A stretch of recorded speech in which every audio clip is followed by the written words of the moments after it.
Part 1. The Shock, Diagnosis, and Brooke's Disappearance. I remember the exact moment my world split open. 5 words, 1 screenshot, and everything I thought I could count on disappeared. I didn't sign up for this. That's what her text said.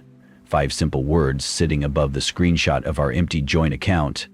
My name is Ethan Walker. I'm 32 years old, head mechanic at Wilson's Auto in Spokane.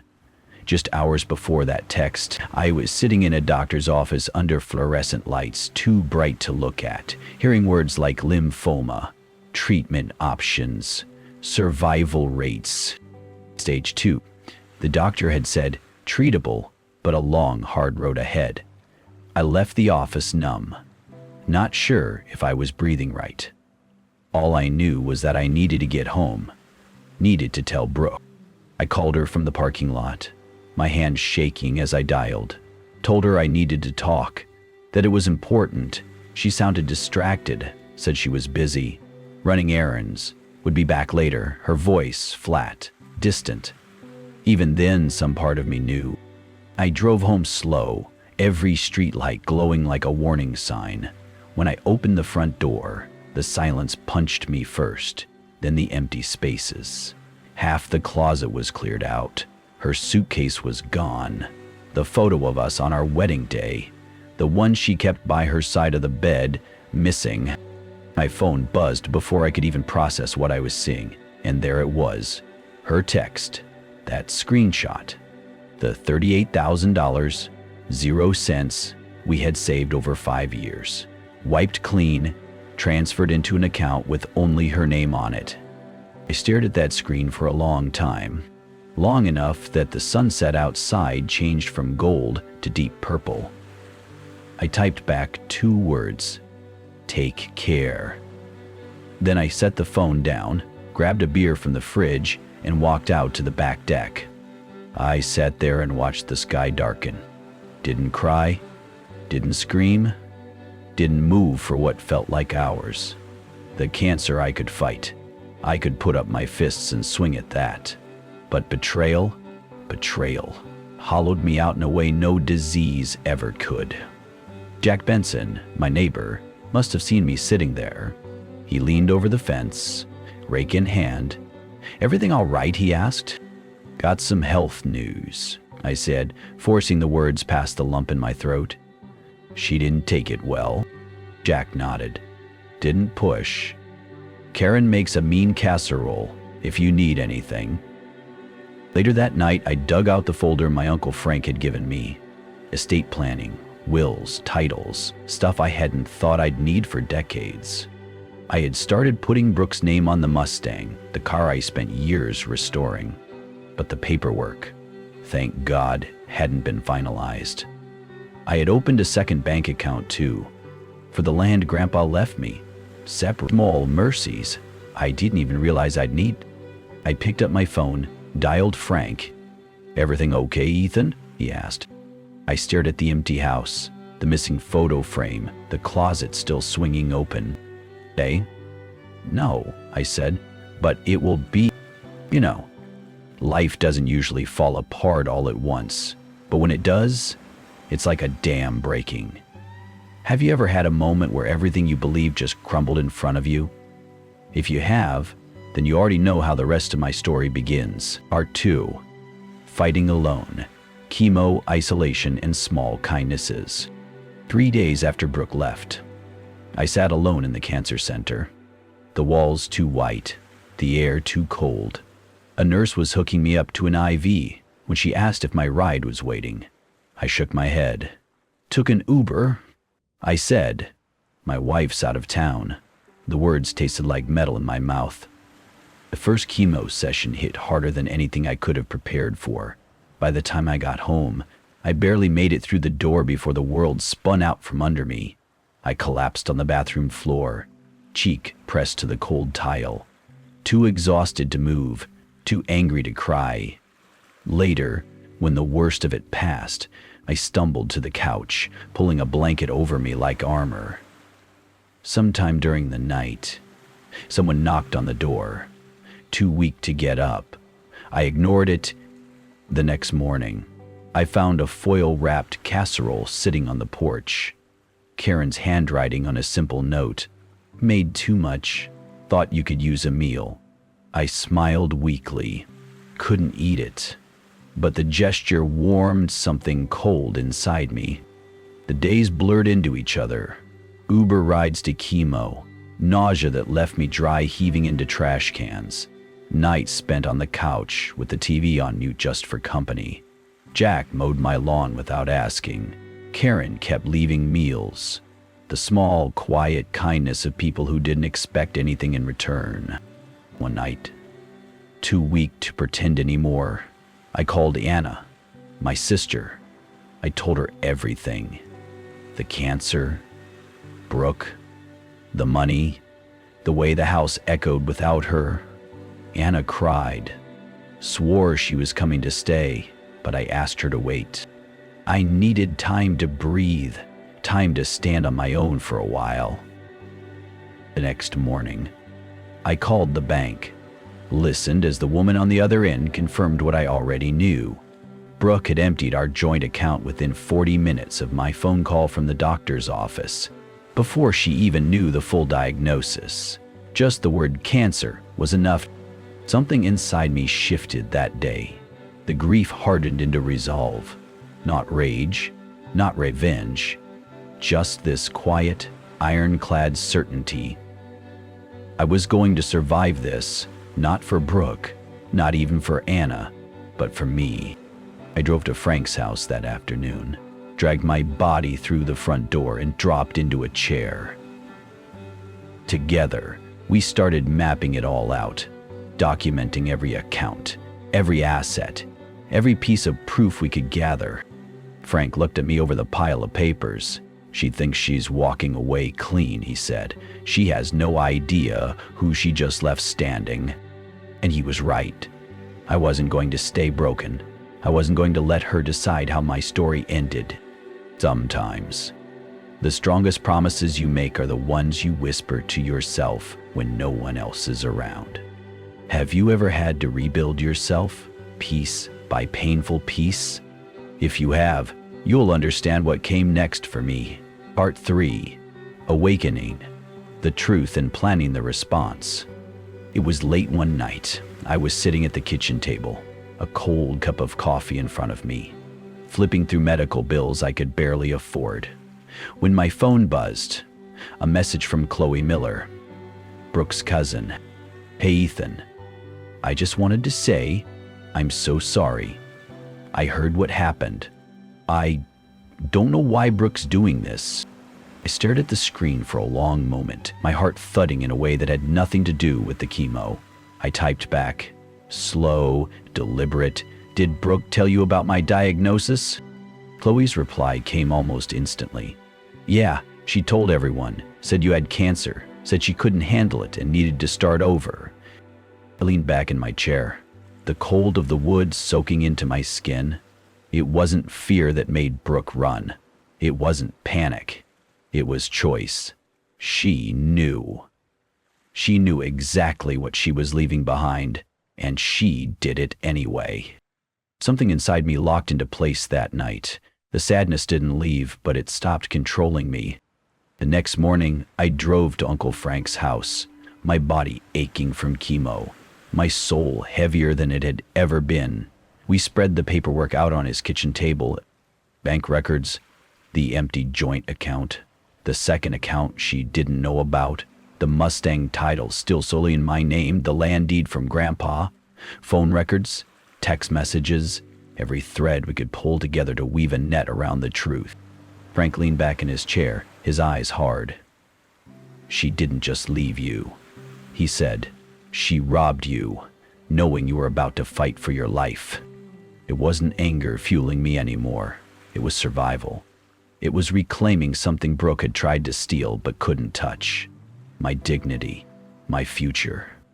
We drafted letters, prepared evidence, logged every timeline down to the minute. Frank called in favors with some of his old contacts, attorneys who specialized in asset protection and family law. We knew Brooke would be watching me, or at least someone close to her would. Her father had enough friends in town, too many open ears in closed rooms. So, we laid the first trap. I called the realtor handling Grandpa's land, made sure the conversation could be overheard, talked about how desperate I was, how I might have to sell the land quick, even for less than it was worth. I called my old 401k fund too, asking loudly about hardship withdrawals, made it sound like the cancer had wiped me out, that I was grasping for anything. 2 days later, Frank received a letter from Brooks' lawyer, demanding disclosure of all proceeds from any inherited assets, requesting half of all liquidated retirement accounts.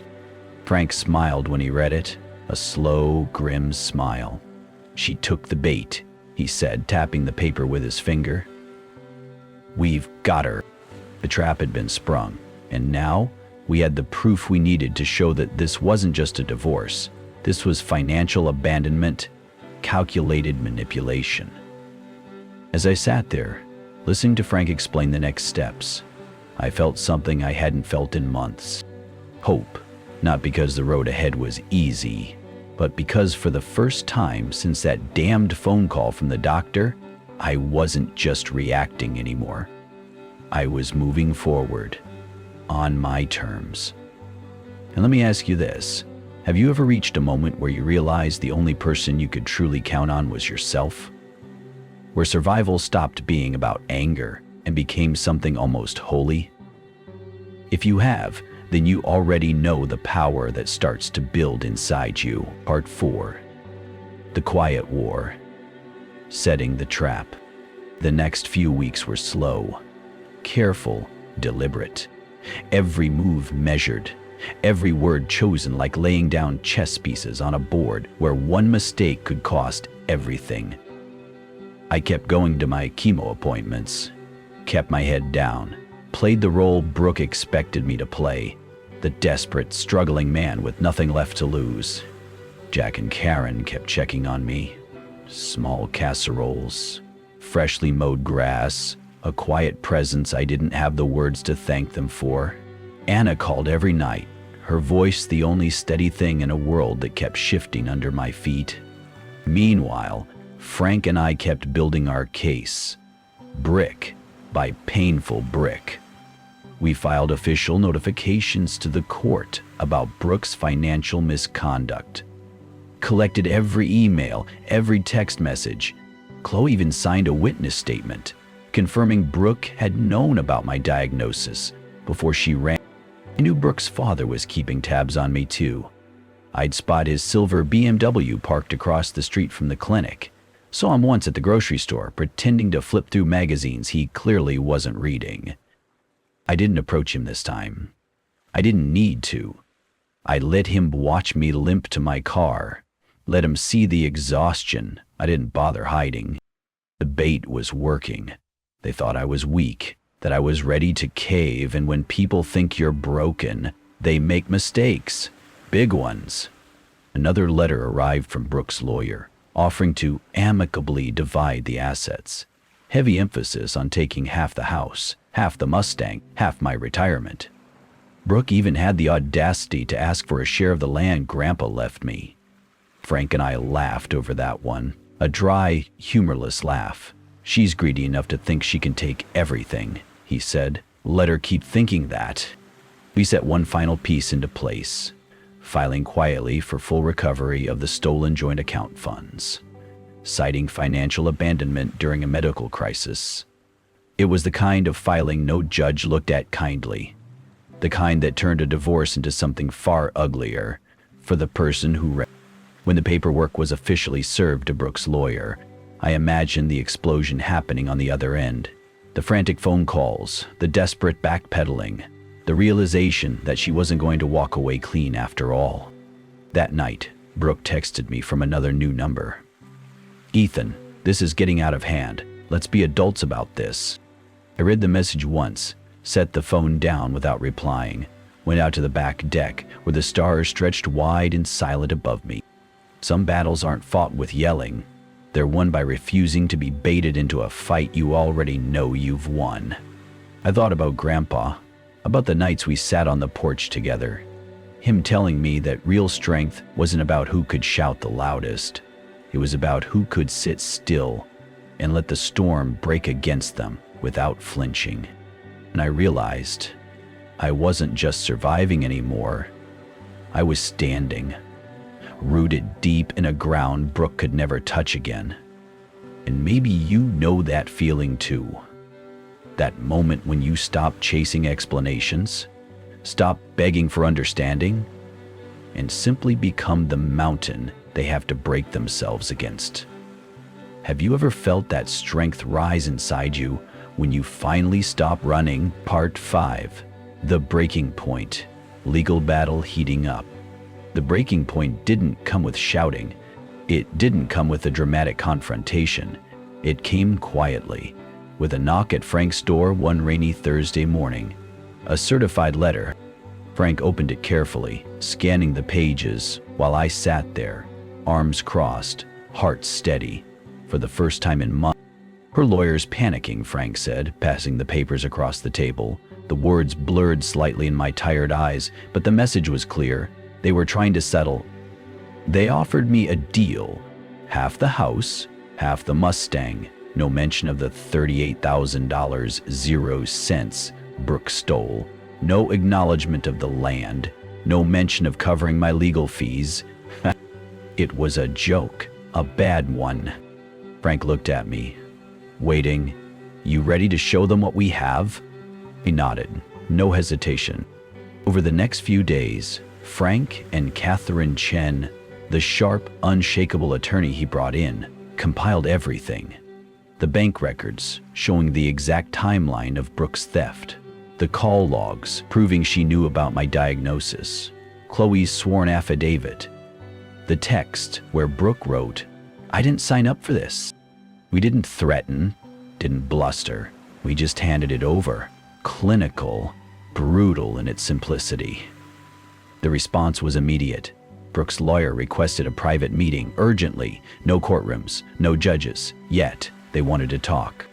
Frank, Catherine, and I met them in a cold conference room downtown. Brooke sat at the far end of the table, looking smaller than I remembered, her tan fading, her hands fidgeting in her lap. Her father was there too, face tight, jaw clenched. Her lawyer started talking, spinning stories about emotional distress, confusion, about how Brooke had panicked when she heard the word cancer. Catherine cut through it like a scalpel, listing every documented proof we had, every action Brooke had taken, every lie she had told. By the time she finished, the room felt hollow, like the air had been sucked out of it. Brooke didn't look at me, not once, not even when Catherine laid down the terms. Return every cent she took, relinquish all claims to the house, the Mustang, the land, assume all legal fees, and sign a non-disparagement agreement. No public sob stories, no whispered lies. Her lawyer asked for time to review, but we knew they had no ground left to stand on. I walked out of that conference room lighter than I had in months. That night, another text from Brooke. "You're being cruel. I made a mistake, but you're trying to destroy me." I stared at the message for a long moment, then deleted it without replying. Some things don't deserve answers. Some people don't deserve your breath anymore. And you know, there's a strange kind of peace that comes when you stop trying to make broken things whole again.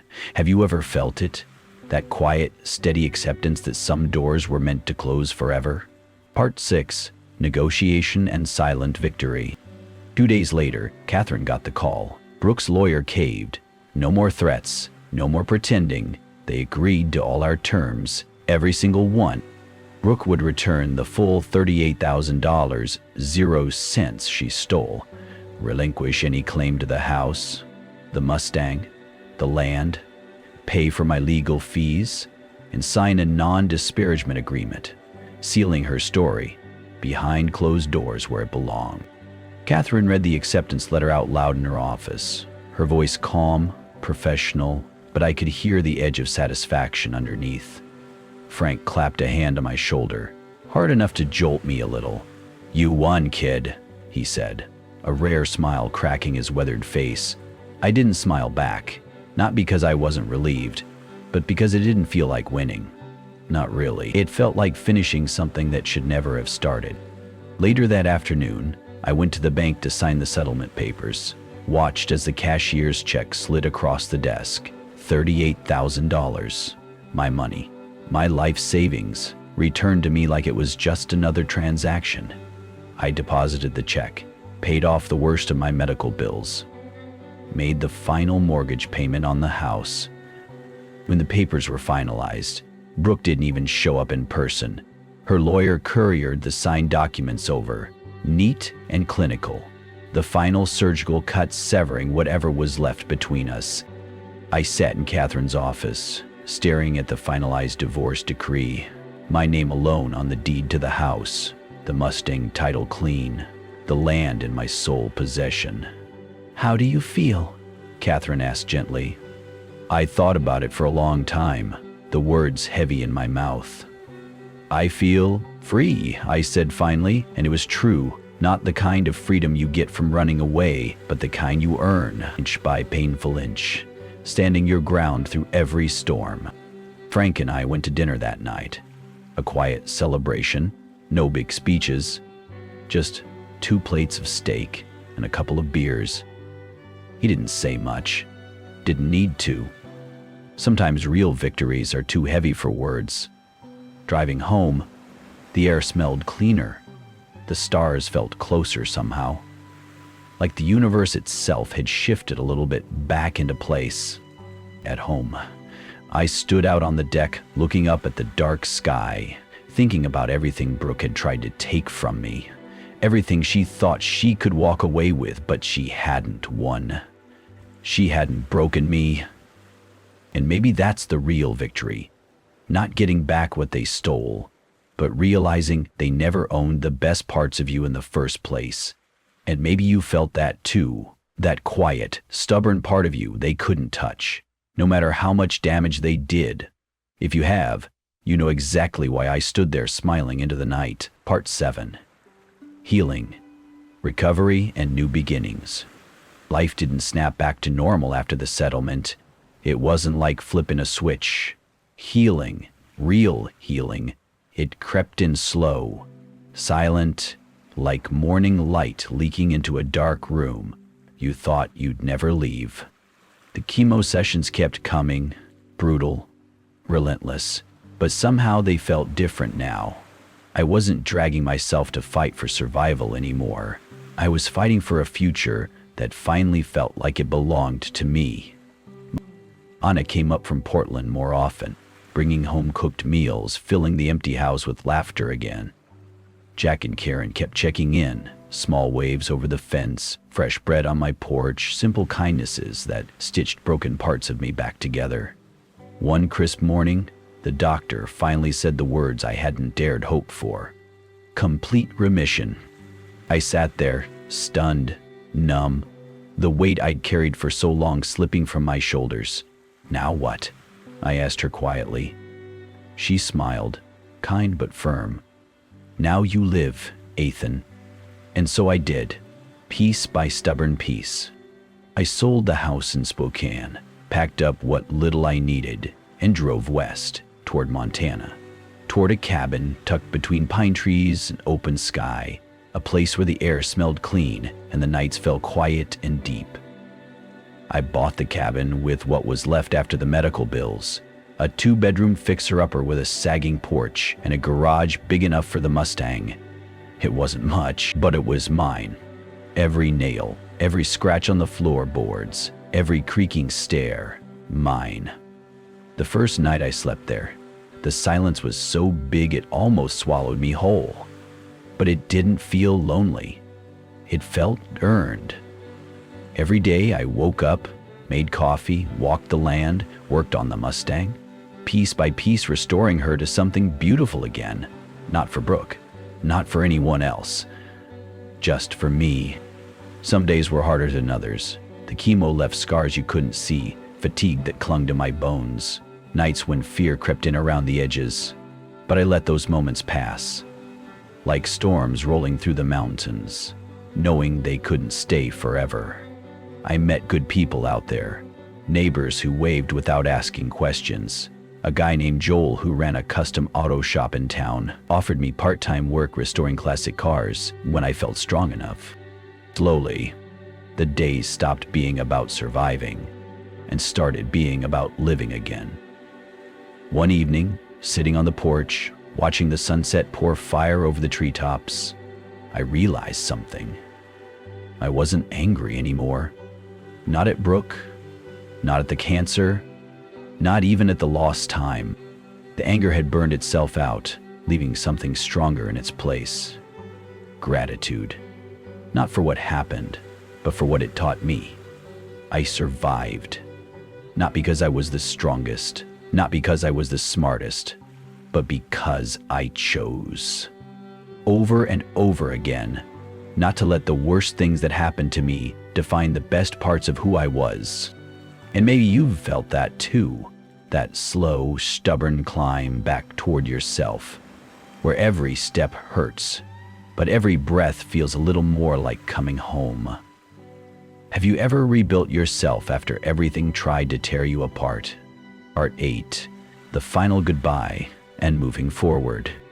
It came out of nowhere, months after the dust had settled, after the house was sold, after the cancer was beaten back into remission, after the Mustang was almost fully restored. A text from an unknown number, late one evening as I sat on the porch, sipping coffee and watching the stars come out one by one. Ethan, I heard you were in remission. I'm happy for you. I think about you more than you probably believe. I'm sorry for everything. I was scared. I was selfish. I hope you can forgive me someday. It was Rook, her words thin and shaky across the screen. I stared at the message for a long time, feeling nothing and everything all at once. Memories pulling at the edges of my mind. Memories of laughter, of arguments, of dreams built and broken. But the thing was, I didn't hate her, not anymore. Hate takes energy, and I had spent enough of mine learning how to live again. I typed back 4 words. Slow, steady, deliberate. Survived. Be well. And then I blocked the number. No anger, no drama, no reopening old wounds that had finally started to scar over. I sat back, feeling the quiet settle into my bones, and realized Brooke's chapter in my story had ended long before tonight. This was just the final punctuation mark. A soft period where I once expected a lifetime of commas. The next morning, I woke early, drove into town, and signed the paperwork for a full-time job at Joel's shop, restoring cars with hands that had rebuilt more than just engines. That evening, I took the Mustang out for her first full drive in years, the engine roaring to life under my hands, the road unwinding ahead of me like a second chance I hadn't dared hope for. The mountains rose up around me, solid, silent, unmovable, and for the first time in a long time, I didn't feel like I was outrunning something behind me. I was racing towards something ahead. Healing isn't clean. It isn't fast. It's messy and slow and full of nights when you wonder if it's even worth it.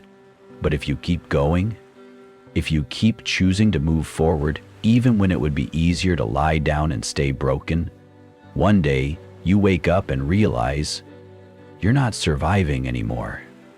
You're living. I don't know what's waiting for me down the road. New friendships, maybe love again someday. Maybe just more quiet nights with the stars and the hum of an old Mustang engine. But whatever it is, I know one thing for sure. I'm not afraid anymore. And maybe you've been there too, standing at the edge of something new and terrifying and beautiful all at once. If you have, then you know. The real victory isn't just surviving what broke you. It's daring to live wide open anyway.